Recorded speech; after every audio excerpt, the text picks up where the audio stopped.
Nicolas Cesbron, sculpteur.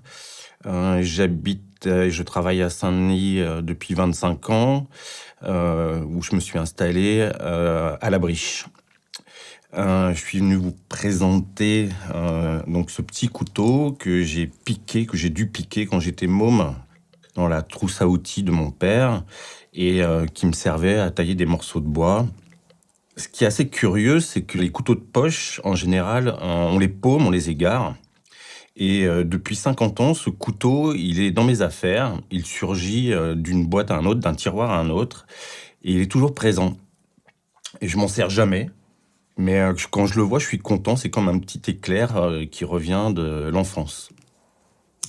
Il est pas très facile à ouvrir parce que justement, je pense, l'ayant tellement affûté sur des bouts de cailloux très abrasifs, la lame rentre un petit peu à l'intérieur et c'est difficile d'attraper, d'y glisser l'ongle. Donc c'est un tout petit canif, le manche est en plastoc vert.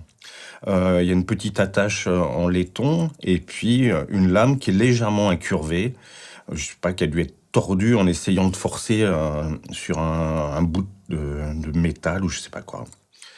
Et ce qui est assez drôle, c'est que ce couteau, dans les premiers trucs que j'ai sculpté avec, c'était une carène de bateau dans une écorce de pin.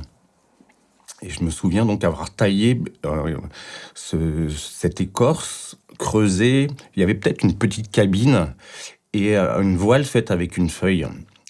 Et ce qui m'y fait penser aujourd'hui, c'est que une des premières choses que j'ai introduites dans mon atelier à Saint-Denis, c'est un grand bateau qui fait 7 mètres de long, qui était un bateau qui servait à passer des clandestins du Maroc en Espagne.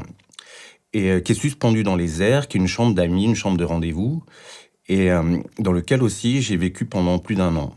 Donc ce couteau, qui est imperdable, finalement, rejoint toujours un peu me fait rejoindre des événements de ma vie.